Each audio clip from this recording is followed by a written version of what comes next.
Hello everyone. तो स्वागत है आप सभी का हमारे यूट्यूब चैनल पर। तो देखिए, जो हम क्वेश्चन कराने वाले हैं जो पहले मतलब जो यूपी पुलिस की परीक्षा हुई थी उसमें पूछा गया प्रश्न है। तो इस प्रकार के क्वेश्चंस को कैसे सॉल्व करें, ठीक है। अगर और भी इस प्रकार के क्वेश्चन आपसे पूछ लिए जाते हैं तो उन क्वेश्चंस को कैसे सॉल्व करते हैं। तो देखिए, हमारा क्वेश्चन है क्या। क्वेश्चन में कहा है कि एक वनपाल, वनपाल यानी कि जो माली होता है, ठीक है। एक वनपाल 76 सेब के वृक्ष, 114 केले के वृक्ष, ठीक है। 76 क्या है, सेब के वृक्ष, 114 केले के वृक्ष और 152 आम के वृक्ष समान पंक्तियों में लगाना चाहता है, ठीक है। ये जो वृक्ष हैं वो क्या है, समान पंक्तियां में लगाना चाहता है। इसके अलावा वह वृक्षों की भिन्न पंक्तियां बनाना चाहता है, यानी भिन्न पंक्तियां बनाना चाहता है। तो क्या है, एक पंक्ति सेब की, एक पंक्ति आम की और एक पंक्ति क्या है, केले की, यानी कि एक एक पंक्ति बनाना चाहता है, ठीक है।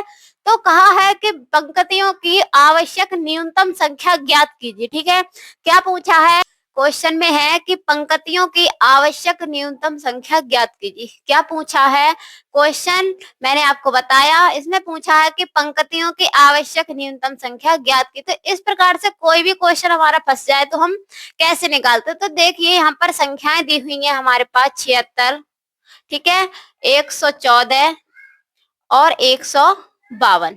ये क्या है, 76 सेब के हैं वृक्ष, ठीक है, 114 केले के वृक्ष हैं और 152 जो है वो आम के वृक्ष हैं, ठीक है।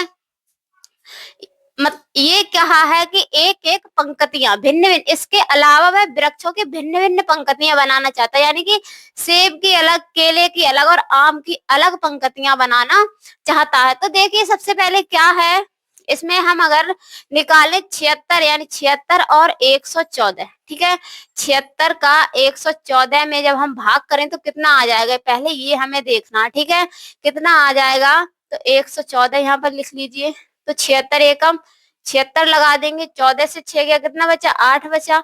यहाँ पर 7 से मतलब 10 में से 7 गया, 3 बचा, ठीक है। क्या करना है हमें, इन दो संख्याओं का हमें मासा निकाल लेना, ठीक है। इसमें मासा निकाल के, ये क्वेश्चन क्या हमारा मासा निकाल कर होगा। जब 38 बचा तो 38 में जब हम 76 यहाँ लिख लेते मासा, इसे भाग विधि द्वारा मासा हम इस प्रकार से निकालते। तो 38 दूनी कितना होता है, 76।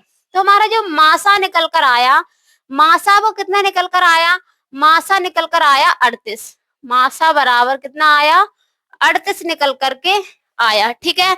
अब क्या करते हैं, जो मासा निकल कर आया है उसकी हम 76 इन संख्याओं में क्या है, इन संख्याओं में भाग दे देंगे।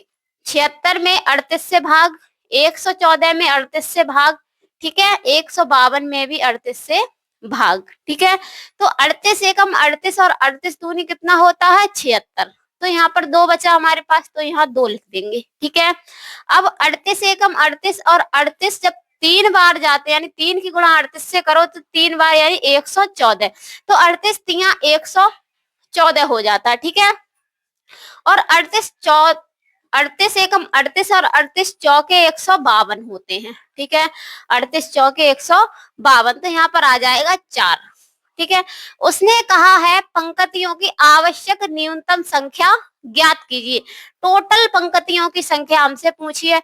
तो देखिए, सेब की कितनी बनी, 2, केले की कितनी बनी, 3, ठीक है, और आम की कितनी बनी, 4। अगर हमसे अलग अलग पूछता, अगर उसने ये कहा होता कि सिर्फ सेब की पंक्तियां बताइए कितनी बनेंगी, ठीक है। अगर उसने कहा होता सिर्फ केले की कितनी बनी या सिर्फ आम की बताइए कितनी बनी, लेकिन उसने कहा कि पंक्तियों की आवश्यक न्यूनतम संख्या, यानी टोटल पंक्तियां कितनी बनी, हमसे उसने ये पूछा। तो हम इन संख्याओं को क्या है, प्लस कर देंगे। 2 और 3 5, 5 और 4 कितना हो जाएगा, 9, ठीक है। कितना हो जाएगा, 9 हो जाएगा। आप देख सकते हैं कि 9 हमारा ऑप्शन में दिया हुआ है। तो ऑप्शन नंबर डी इसका राइट आंसर हो जाएगा, ठीक है। अगर इस प्रकार के कोई भी क्वेश्चन आपसे पूछ लिया जाए तो क्या करना, उसका मासा निकाल देना है, ठीक है। ये रहा हमारा परीक्षा में पूछा गया क्वेश्चन। और मैंने मासा और लासा की वीडियो भी बनाकर डाल दी है, वो भी आप प्लेलिस्ट से जाकर देख सकते हैं। अगर आप हमारे चैनल पर नए हैं तो चैनल को सब्सक्राइब कर लें, जिससे आपको हमारी इस प्रकार की वीडियो समय समय पर मिलती रहे। अगर आपको वीडियो पसंद आई हो तो एक लाइक करके जाइएगा।